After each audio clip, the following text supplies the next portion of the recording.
친구가 들려주는 성경 13번째 시간, 오늘은 첫째 아담과 둘째 아담에 대한 첫 번째 시간을 갖는데요. 오늘은 아마 첫째 아담에 대한 이야기로 아마 마감이 되지 않을까 생각이 돼요. 자, 오늘 주제는 지난주 우리가 에덴 동산에 두 생명체계가 있다는 것에 대해서 살펴봤죠. 그 두 생명체계는 선악을 알게 하는 지식나무 체계가 있고 온전한 생명나무 체계가 있는데, 이 두 존재 체계가 인류 역사상에 펼쳐지는 것은 첫째 아담에 속한 사람과 둘째 아담에 속한 사람, 이렇게 나타나게 되는 거예요. 그래서 오늘의 이야기는 지난주에 이어지는 이야기이기 때문에 잘 이렇게 마음에 담아두고 오늘의 이야기를 좀 들으셔서, 지난주와 오늘의 이야기가 좀 중요한 이유는, 우리가 신앙한다라고 하면 반드시 첫째 아담을 떠나 둘째 아담에 속한 자가 되어야 되는데, 실상 둘째 아담에 속했다고 하지만은 여전히 첫째 아담에 머물러 있는 이런 어떤 존재의 실상, 신앙의 어떤 현주소, 이런 것들이 발견되기 때문에 우리가 오늘의 어떤 그런 말씀 증거를 기준으로 해서 우리 스스로의 어떤 신앙을 한번 점검하고 확인해 볼 수 있는 그런 것이 될 수 있지 않을까라는 기대감을 가지고 오늘 말씀 증거를 이어갑니다. 자, 첫사람 아담에 속한 사람들의 가장 대표적인 것이 뭐냐면 존재 목적의 상실이에요. 자, 이것이 어디에서 비롯되었느냐 하면 창세기 3장 22절에 보면, 여호와 하나님이 이르시되 보라, 이 사람이 선악을 아는 일에 우리 중 하나와 같이 되었으니 그가 그의 손을 들어 생명나무 열매를 따먹고 영생할까 하노라 하시고. 자, 에덴 동산에서 큰 사건이 일어났죠. 에덴 동산을 경작하고 지키고 다스릴 아담과 하와가 하나님이 금한 그 금능가를 먹게 되는 사건, 즉 뱀의 미혹에 의해서 하나님의 명령을 어기게 된 어떤 이런 사건이 있었어요. 그걸로 인해서 이 아담과 하와를 하나님이 최종 심판은 그 동산에서 쫓아내는 것이죠. 왜냐하면 그 선악을 알게 하는 지식나무 열매를 먹은 다음에 생명나무 열매도 따먹을까 염려해서라고 이야기해요. 자, 뭐냐 하면 아담과 하와가 그들이 선악을 알게 하는 지식나무 열매를 따먹음으로 인해서 그들이 알고 있는 선악의 어떤 지식체계와 하나님이 가지고 있는 선악 지식체계는 전혀 다른 거예요. 그런데 아담과 하와는 스스로 하나님처럼 되었다라고 생각을 하는 것이죠. 그러면 그렇게 된 이후에는 에덴 동산의 모든 것을 자기 마음대로 행할 수 있는 그런 사람이 되어버려요. 그렇다면 그 자가 선악을 알게 하는 지식나무 체계로 조성되어 있는데 생명나무 열매를 따먹고 그것까지도 범할 수 있는 그런 체계가 되어버리기 때문에 하나님은 그걸 원하시지 않는 거예요. 물론 최종적으로는 선악을 알게 하는 지식나무 체계에 있는 그 사람들이 생명나무 열매를 먹고 다시 생명체계로 전환되어야 되는 것이 하나님의 일인데, 선악을 알게 하는 지식나무 체계에 들어간 그 생명이 온전한 하나님의 생명나무 체계로 나아가기 위해서는 그 사이에는 그 가정이 있어야 되는 거예요. 그 가정 없이 바로 생명나무로 넘어간다는 것은 있을 수도 없고, 또 그렇게 아담과 하와가 자신 안에 조성되어 있는 선악이 하나님이 가지고 있는 선악 체계와 동일하다고 여기는 것처럼, 또 선악의 열매를 먹음으로 인해서 생명나무 열매를 채 먹음으로 인해서 자기가 이제 영생하는 걸로 이렇게 알고 있게 되면 온전히 그 자는 회복의 길이 없는 거죠. 그래서 하나님이 일단은 동산에서 쫓아내는 것으로. 자, 그러면 하나님이 동산에 쫓아낸다라는 것이 어떤 의미냐 하면, 사람을 지을 때 생기를 코로 불어넣어서 생명이 되었다라고 했어요. 그 생기가 호흡이에요. 자, 하나님의 호흡을 계속 가지고 살아가야 될 존재가 하나님의 호흡으로부터 단절되었어요. 그 정상이 뭐냐? 내가 누구인지 몰라요. 어디서 왔는지 몰라요. 왜 존재해야 되는지를 몰라요. 그래서 그런 존재들이 자기 자신의 어떤 출처와 근원을 찾기 위해서 그 하나님이 떠난 자리, 하나님이 다스리고 해야 될 그 자리에 다른 지식 체계가 들어온 것이 뭐냐면 인간의 철학과 사상이에요. 이런 인간의 철학과 사상이 자리 잡고 있게 되면 그 나름의 소견을 가지게 돼요. 그럼 그 소견이 꺾이지 않은 상황에서 그 생명이 온전히 나아갈 수 없기 때문에 그 자에게는 반드시 자신 안에 조성되어 있는 이 소견이 꺾이고 그거와 단절되는 이 사건이 반드시 필요하기 때문에 하나님은 그런 어떤 첫사람 아담을 둘째 아담으로 전환하는 데에는 그 큰 수고가 따를 수밖에 없는 거예요. 그래서 오늘 일단은 첫 아담의 어떤 정상은 존재 목적의 어떤 상실의 정상이 가장 첫 번째 정상이다라고 할 수 있어요. 그러면 하나님을 모르는 세상 사람들은 다 자기 자신을 모른다고 하지만 그러면 우리가 둘째 아담에 속해 있는 자라면 반드시 자기 존재 목적을 발견한 사람이어야 돼요. 그것이 뭐냐? 말씀 안에서 자기 존재 목적이 반드시 발견되어야 되고 그래서 궁극적으로 나를 내신 그분의 어떤 목적이 내 안에서 성취되고 나를 통해서 성취되는 역사가 일어나야 되는 것까지 나아가야 되는 거예요. 자, 또 넘어갑니다. 자, 첫째 아담에 대해서 살펴보고 있는데 첫째 아담의 두 번째 특징은 자신의 소견이 구축된 상태이다라는 거예요. 자, 우리 그 성경책에 보면 사사기라고 있죠. 그 사사시대 때의 어떤 그 이스라엘의 실제를 기록한 어떤 말씀인데 이 사사기는 여호수아의 어떤 인도에 따라서 약속의 땅 가나안 땅을 정벌하고 각 지파별로 땅을 분배받아서 그렇게 경영하고 있을 그 시절이에요. 그 시절에 그 가나안 땅에는 당연히 멸절되지 않은 가나안 족속들이 그들의 어떤 신을 섬기는 어떤 행적들이 나와 있었겠죠. 그래서 그들의 어떤 신은 이 땅의 번성, 이 땅의 어떤 유익 이런 것들을 구하는 어떤 그런 어떤 신앙이었기 때문에 그 이스라엘이 볼 때 눈에 보이지 않는 하나님, 즉 가나안 땅과 가나안 정벌 과정에서 하나님의 도움에 의해서 그들이 다 그런 것을 헤쳐나왔고 그 약속의 땅을 이렇게 분배받은 어떤 실상이지만 그 눈에 보이지 않는 하나님이에요. 그러니까 그들은 쉽게 눈에 보이는 어떤 그 신들을 찾는 그 가나안의 어떤 그런 신들을 쉽게 그들에게 어떤 마음이 이렇게 동하게 되는 것이죠. 그러다 보니까 그들이 하나님의 어떤 징계가 없으면 금방 그들의 신으로 갔다가 또 하나님의 징계가 있으면 또 하나님에게 돌아왔다가 이렇게 하는 어떤 그 사사시대 때 어떤 신앙을 사사기가 21장인데 21장 마지막 절 25절에 어떻게 기록하고 있냐면 그때에 이스라엘의 왕이 없으므로 사람이 각기 자기 소견 옳은 대로 행했다라고 해요.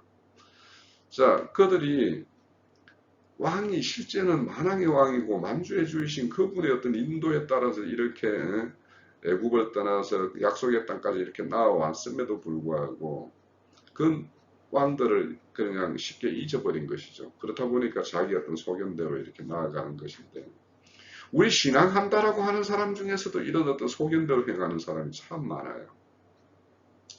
그런데 이렇게 사람이 누구라도 이 소견을 가지고 있지 않은 사람은 없어요. 그래서 이 소견이 강하게 겉으로 드러나는 사람은 그냥 이렇게 자기 주장을 그냥 겉으로 이렇게 강하게 펼치기 때문에 저 사람은 소견이 아주 이렇게 확고한 사람 이렇게 평가하지만 실질적으로 소견은 말 없는 사람 속에 있는 그 소견이 더 강하게 자리 잡는 경우가 많아요.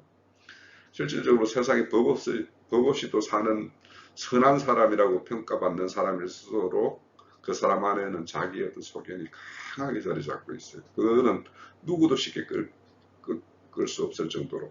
근데 오히려 겉으로 막 드러나고 자기 주장을 이렇게 강하게 펼치는 사람은 오히려 그것이 더 어떤 합당하고 그런 더 강한 어떤 주장 앞에서는 거기 꺾일 수밖에 없게 되죠. 자, 그래서 이런 어떤 자기 소견대로 이렇게 뭔가 행한다라는 것은 절대 근의를 가지고 있는 하나님의 어떤 말씀이 상실되는 거죠. 근의가. 그러면 그런 자들이 행하는 것이 하나님에게 행하는 것이라고 할 수는 절대 없겠죠. 자, 그래서 그런 어떤 각자의 소견대로 행하는 것을 하나님은 인정하지 않기 때문에 우리에게 준 것이 뭐냐 하면 기록된 성경이에요. 그래서 우리는 모든 어떤 신앙을 성경에 기록된 내용대로 해야 되는 거예요.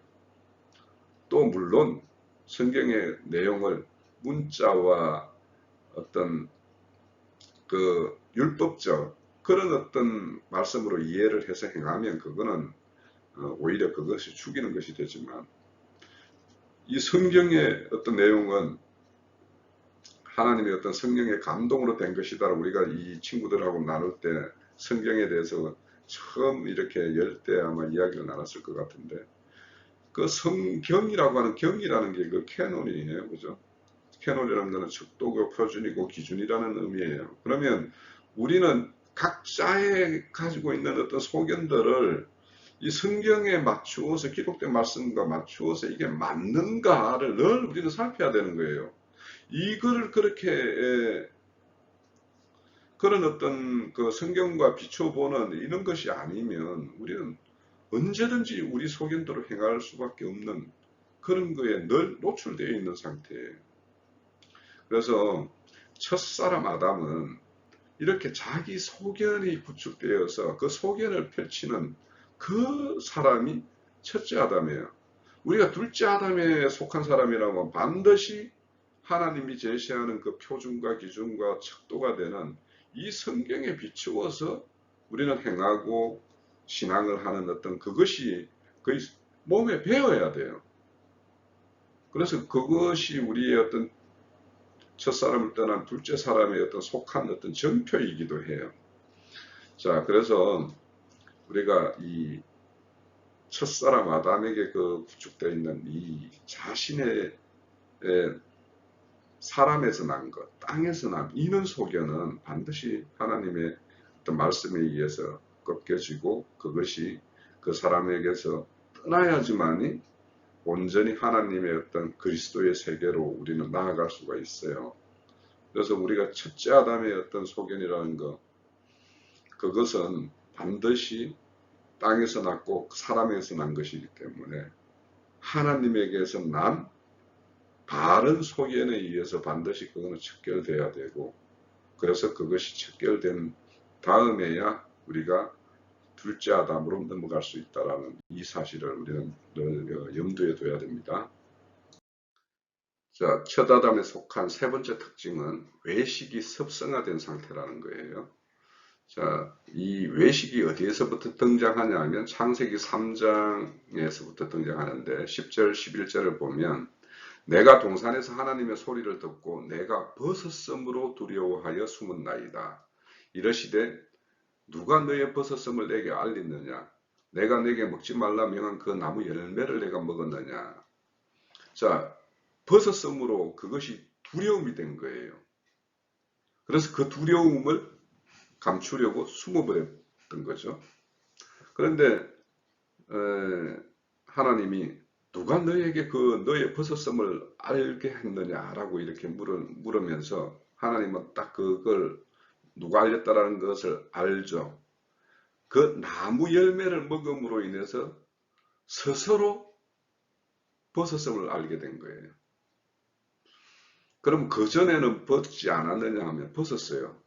벗었지만 그것이 두려움의 대상이 아니었어요. 그런데 그 선악을 알게 하는 그 지식나무 열매를 먹음으로 인해서 벗음이 부끄러움이 되었고 부끄러움이 두려움으로 되었어요. 그래서 숨어버린 것이죠. 자, 이렇게 외식이라는 것도 결국에는 자신의 어떤 기준 안에 있는 그 선악의 기준에 따라서 부끄러운 것은 감추려고 하고 자랑스러운 것은 드러내려고 하는 거예요. 자기의 부족은 감추고 자기가 좀 더 도드라진 것은 이렇게 더 드러내서 자랑으로 삼는 것. 이것이 외식이죠. 자, 마태복음 15장 7절에서 8절에 보면 외식하는 자들아 이사야가 너희에게 관하여 잘 예언하였도다. 일러스되 이 백성이 입술로는 나를 공경하되 마음은 내게서 멀도다 이렇게 말씀을 해요. 자, 그러니까 입술로는 늘 하나님을 찾지만 마음으로는 하나님이 먼 상태.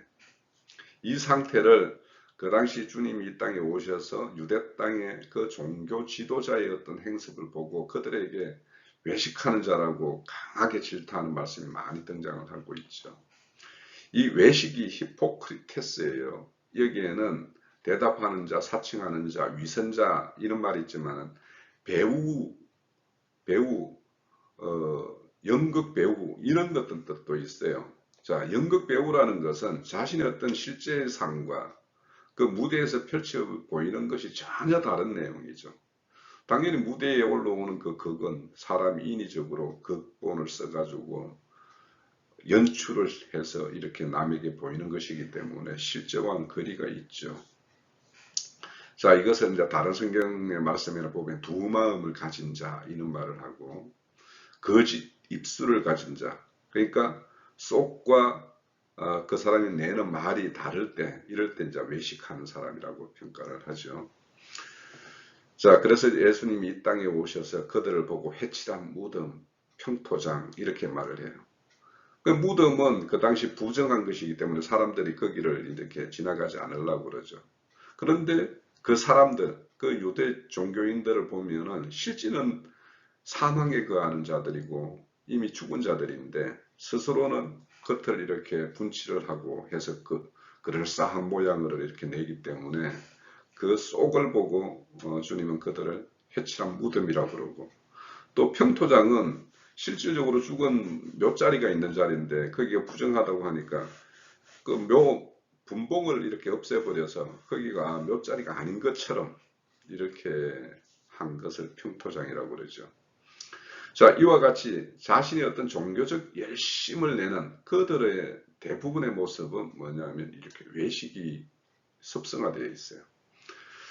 자, 그래서 우리가 믿는 자라면 첫 아담을 떠나서 둘째 아담에게 넘어온 자이기 때문에 이 벗었음으로 부끄럽다라는 것은 뭐냐면 그 벗음이라는 것은 상대가 있음으로 인해서 이게 벗음이 부끄러움이지 자기 혼자서 벗었을 때는 이게 부끄러움이 없잖아요. 그래서 늘 이것은 뭐냐면 상대적 가치에 매몰되어 있는 사람이 이렇게 범하는 것이 뭐냐면 외식이에요. 그래서 상대적 가치에 이렇게 매몰된 사람은 남이 나를 어떻게 볼까? 늘 이걸 의식하고 사는 거죠. 그래서 이 상대적 가치와 절대적 가치는 전혀 달라요. 우리는 첫 아담의 어떤 상대적 가치에서 떠나서 절대적 가치인 하나님에게 이렇게 속한 자가 되었다라면 이런 상대적 가치에 의해서 내가 뭔가 자유함이 속박받는 이런 걸로부터는 벗어나야 되는 거예요. 그래서 어떤 절대 가치, 하나님의 그 가치라는 것은 이 세상의 어떤 가치보다 더 높기 때문에 그 가치를 가지고 있으면 당연히 이 세상의 가치를 허물어버리고 질서체계를 완전히 부정하는 이는 어떤 그 사회를 혼란케 하는 이런 걸로 꼭 나타나는 것은 아니죠.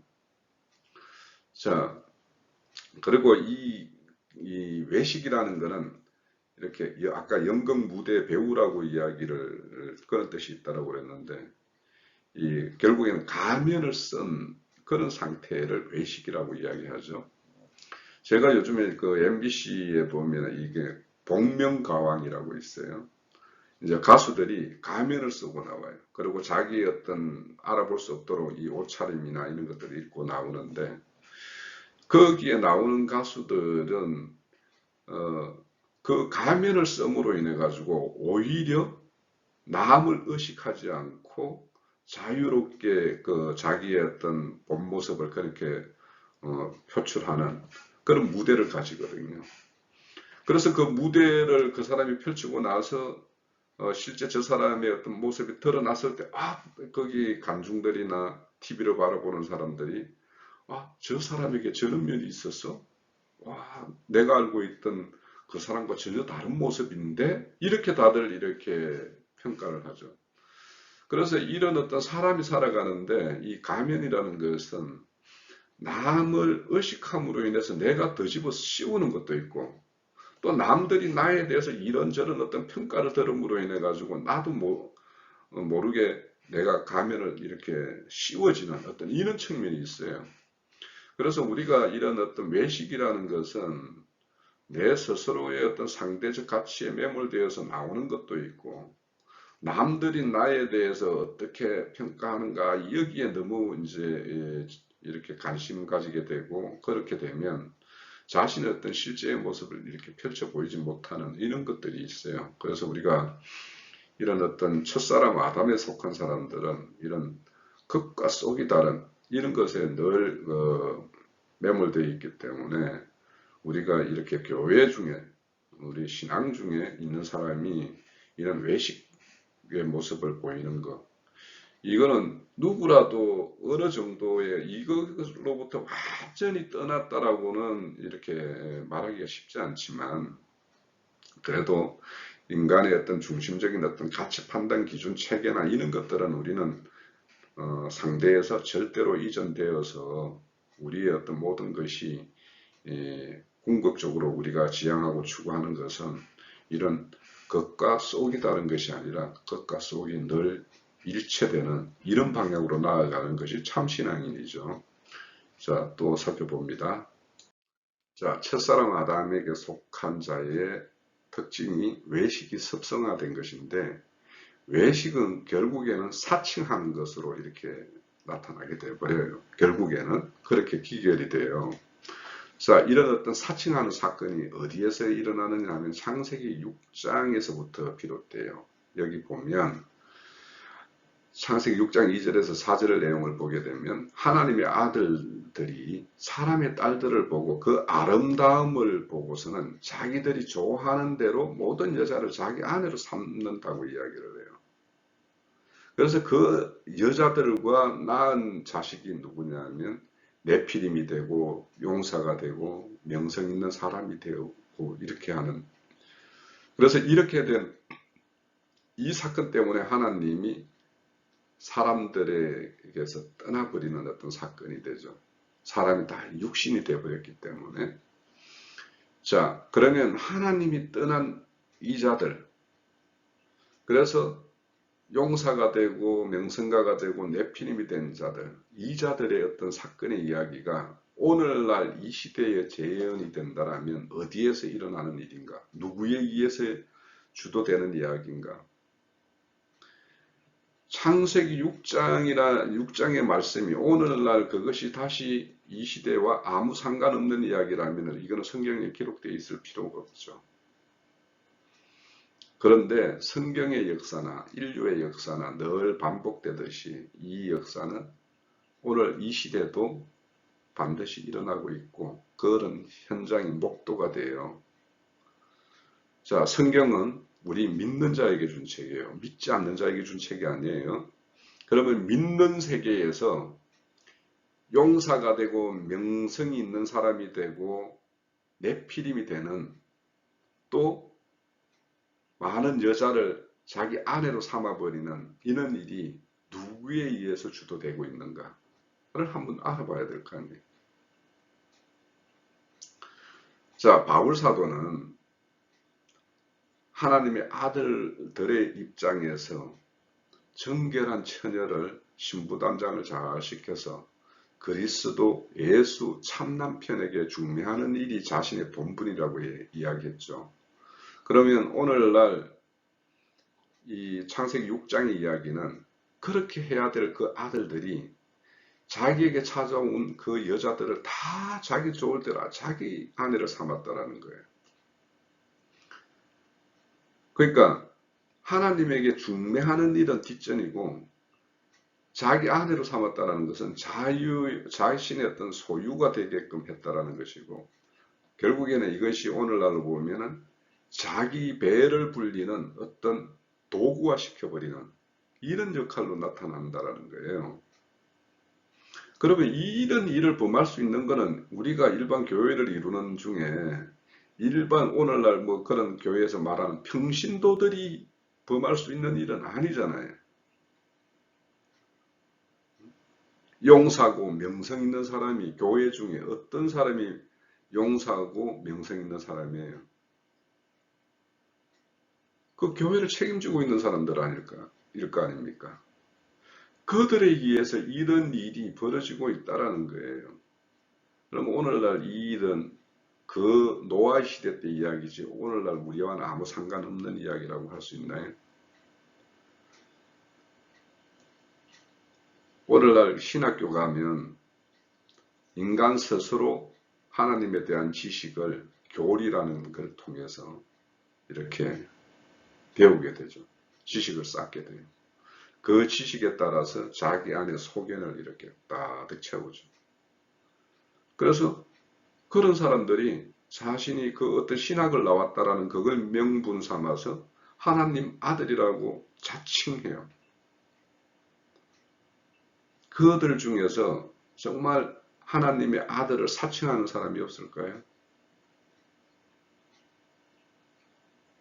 그들이 진정 사칭하는 것이 아니라면 오늘날 기독교가 왜 세상으로부터도 저렇게 온전히 까발려지는 이런 실상이 되었을까요?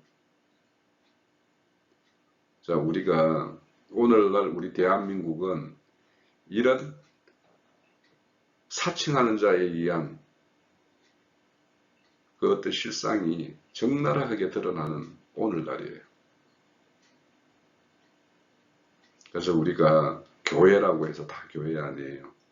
교회에 그 인도자로 세운 사람이라고 해서 다 하나님의 어떤 아들들의 어떤 직분을 수행하는 사람이 아닐 수 있어요. 우리는 그런 자에게 쏘으면 안 돼요. 그런 자에 대해서 한번 더 뒤에서 한번 살펴볼게요. 자, 첫사람의 아담에 속한 사람들, 세 번째가 외식이 습성화된 자들이라고 그랬는데 이 외식이 습성화된 것이 교회 중에 가장 많이 나타나게 돼요. 자, 그러면 이 외식이 습성화되어서 이제 사칭하는 것까지 나아간 자들은 도대체 누구인지를 살펴보면 마태복음 23장 15절에 화 있을진저 외식하는 서기관들과 바리새인들이여 너희는 교인 한 사람을 얻기 위하여 바다와 육지를 두루 다니다가 생기면 너희보다 배나 더 지옥 자식이 되게 하는도다. 교인 하나를 얻어서 배나 지옥 자식을 만드는 자라면 그럼 만드는 능력을 행사하는 사람이겠죠. 자, 요한일서 2장 18절에서 19절 아이들아 지금은 마지막 때라 적그리스도가 오리라는 말을 너희가 들은 것과 같이 지금도 많은 적그리스도가 일어났으니 그러므로 우리가 마지막 때인 줄 아노라. 그들이 우리에게서 나갔으나 우리에게는 속하지 아니하였나니 만일 우리에게 속하였더라면 우리와 함께 거하려니와 그들이 나간 것은 다 우리에게 속하지 아니함을 나타내려 함이니라. 자, 우리는 교회에서 흔히 한 번 구원은 영원한 구원이다 라고 이런 말들을 흔히 들어왔죠. 구원파는 아주 그것이 자신들의 어떤 가장 강력한 주장의 어떤 레파토리이고요. 저 장로교에서도 애정론에 근거해서 한 번 구원은 영원한 구원이다 이렇게 주장을 해요. 자, 그렇다면 성경에는 배도자라는 말이 나와요. 자, 배도자라는 말은 우리 편에 속해 있다가 상대편으로 건너가서 우리에게 대적자 입장에 있는 자들을 배도라고 이야기하죠. 그러면 성경에서 배도라는 말이 또 그런 사람들이 흔히 또 이런 어떤 영원한 구원이라는 말을 쓰는 사람들이 배도자라는 말도 같이 써요. 그래서 자기 교회에 나오다가 안 나오면 그 사람이 애정받은 자인 줄 알았는데 그렇지 않은 모양이네. 뭐 이렇게 하고 넘어가죠. 자, 이처럼 성경에서는 한 번 구원은 영원한 구원이라고 말하지 않아요. 자, 히브리서 6장에 보면 빛비춤에 복 받고 은사를 맛보고 성령에 참여한 바 되고 내세의 능력을 맛보고 곁길로 떨어진 자가 있다라고 그러죠. 이런 자는 다시 제3을 받고 구원의 길이 없다라고 이야기하죠. 또 오늘 요한일서 2장에 보면 많은 적그리스도가 있는데 이들이 어디서 나왔대요? 우리 중에 같이 있다가 나간 자라고 이야기하죠. 자, 그렇다면 예배당에 출입을 한다고 해서 다 하나님에 속한 자가 아닐 수 있죠. 또 한때는 하나님의 편에 서 있다고 하더라도 그 자가 배도해서 사탄 마귀에 속한 자가 될 수도 있는 것이죠. 그렇죠? 자, 그러면 사탄 마귀가 활동을 하면 어디에서 가장 격렬하게 활동을 할까요? 이미 세상은 자기에게 다 속한 자들이 되어 있기 때문에 그들에게는 적당한 것만 주면은 자기에게서 떠나지 않고 거기에 머무를 자들이에요. 그렇지만 사탄 마귀 입장에서 그들의 대적은 하나님에 속한 자들인데 하나님에 속한 자는 교회에 모여 있다라고 보면 그러면 교회에서 모여 있는 사람이 다 하나님 편으로 나아가고자 하고 그렇게 하는 자들을 사탄 편으로 만들기 위해서는 교회에서 가장 강력하게 활동을 하겠죠. 그러면 교회에서 큰 자, 명성 있는 자, 용사라고 말하는 그 네피림과 같이 될 수 있는 사람은 어떤 사람이겠어요? 그 교회당을 지도하고 이끄는 그 사람들을 자기 편으로 이렇게 돌려놓으면 그냥 일거에 그에 속한 자들을 다 자기 편으로 돌려놓을 수가 있죠. 그러면 사탄 마귀의 역사는 누구에게 가장 강력하게 활동한다? 교회를 인도하는 자들, 지도자들에게 활동을 하는 것이죠. 그래서 그들이 사탄의 편에 들어가게 되면 이렇게 그들의 바다와 육지로 두루 돌아다니면서 교인 하나를 얻어서는 배나 지옥 자식을 만든다라는 거예요.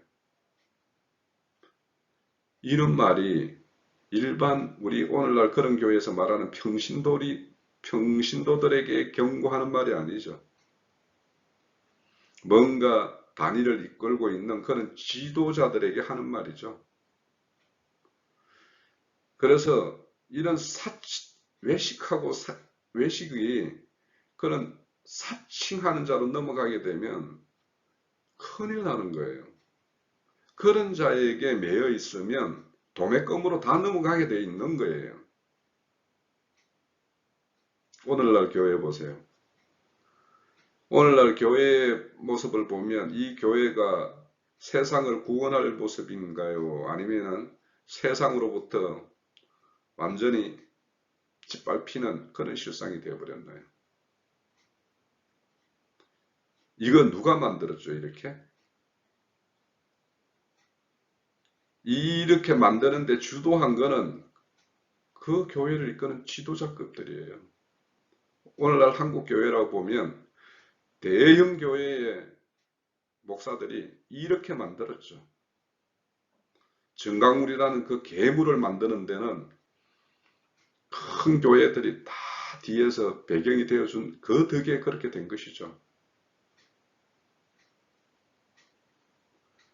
그래서 이것이 그들은 겉으로 워낙 드러나게 어떤 곁길로 가는 자들이고 우리 중에 내가 속한 교회 중에 또 나를 인도하는 자들 중에 외식이 사칭하는 것까지 나아간 자들이 있을 수 있어요.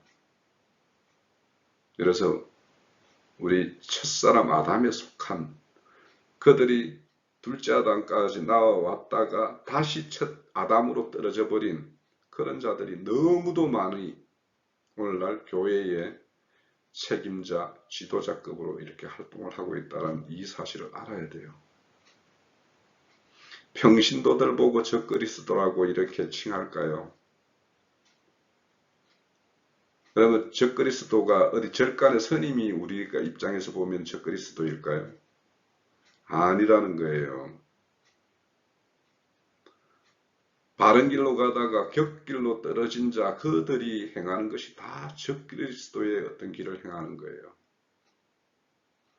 그들이 둘째 아담에 속하였다가 첫 아담으로 다시 회귀한 자들이에요.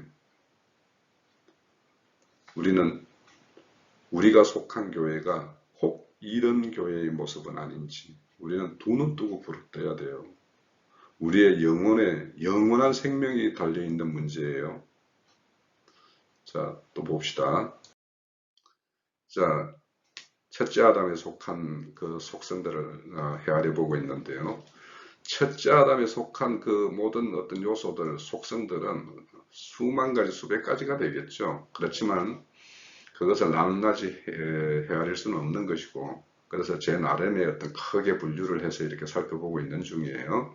그래서 우선 오늘 네 번째 사망이 왕노릇하는 것이 첫째 아담의 네 번째 속성이다라고 하는 걸로 오늘 말씀을 마감을 지을까 합니다.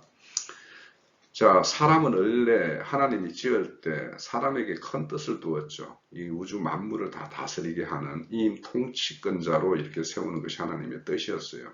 그런데 이 아담이 범죄함으로 인해 가지고 사망이 이 세상에 들어왔죠.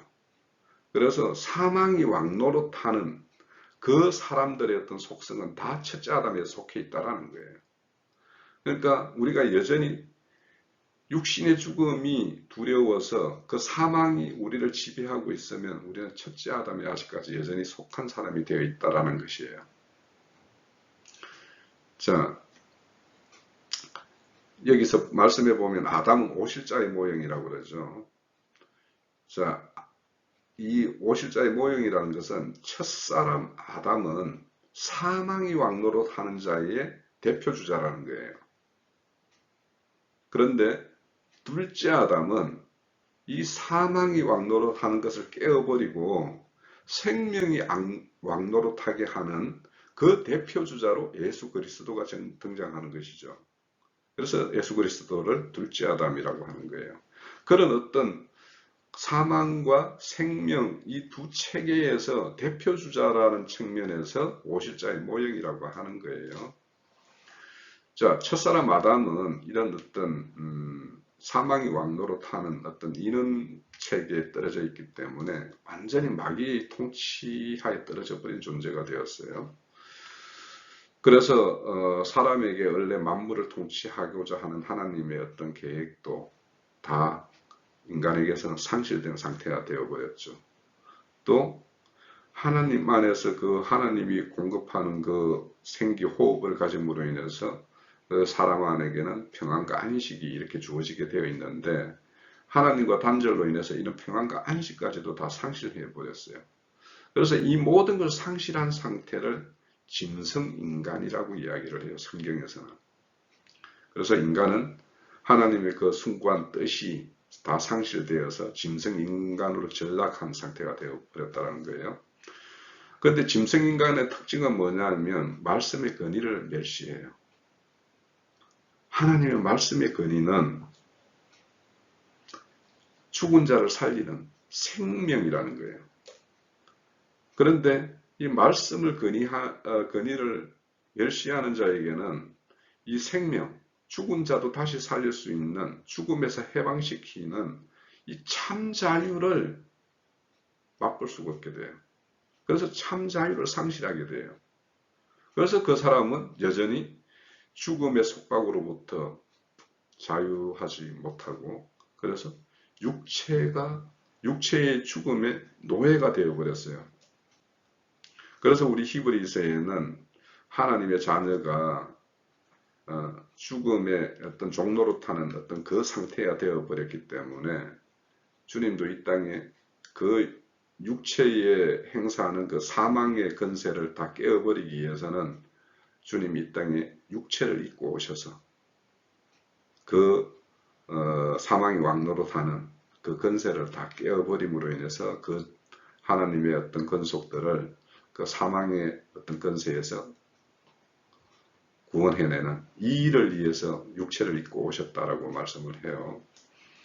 자, 이와 같이 첫사람 아담의 어떤 속성들은 여러 가지를 살펴봤자 앞서서 어떤 존재의 목적을 상실해버린 상태가 되어버렸고 또 외식하는 상태에 되어버렸고 이렇게 사망의 왕노릇하는 상태가 되어버렸고 자, 이렇게 여러 가지 어떤 첫째 아담의 속성이 여전히 우리가 둘째 아담에 속해 있다라고 말하면서도 이 첫째 아담의 속성, 여기에 떨어져 있는 여전히 여기서 벗어나지 못하는 이런 모습들이 우리 자신들 안에서 또 우리 교회 지체들 안에서 그런 것이 발견될 수가 있어요. 그래서 이거는 우리가 온전한 생명 가운데로 나아가는 어떤 과정에 있기 때문에 이것을 탓할 수는 없어요. 그렇지만 우리 스스로가 우리 스스로의 어떤 모습을 정확하게 알고 있어야지 내가 하나님께 뭔가 아뢰고 구할 것을 그런 것을 구해야 되는 것이지 이 땅에서 뭐 썩어질 것을 이렇게 구하는 이거는 신앙의 모습이 아니에요. 이거는 진리를 추구하고 생명을 추구하는 모습이 아니기 때문에 우리는 그런 거는 이제 말할 필요도 없는 것이고 그래서 우리 어떤 첫사람 아담에 속한 속성과 다음 시간에 볼 둘째 아담에 속한 이 속성들을 우리가 잘 헤아려서 내 자신 안에서 하나님의 어떤 속한 요소와 여전히 첫사람 아담에 속한 요소 이런 것들이 잘 이렇게 구별되어져야지만이 우리가 이 신앙하는 어떤 나아갈 바가 하나님의 뜻 가운데 항상 있을 수가 있는 거예요. 그래서 오늘 그런 어떤 취지의 목적으로 이 첫째 아담과 둘째 아담 이런 것을 이렇게 증거하는 말씀을 증거를 했으니까 잘 헤아려서 우리의 어떤 신앙의 어떤 모습들을 다 하나님의 기쁨 가운데 뜻 가운데로 나아갈 수 있도록 그렇게 우리 스스로를 잘 챙겨보는 그런 걸로 이렇게 삼았으면 하는 바람을 가지고 있습니다. 오늘 수고하셨고요. 이걸로 마칩니다.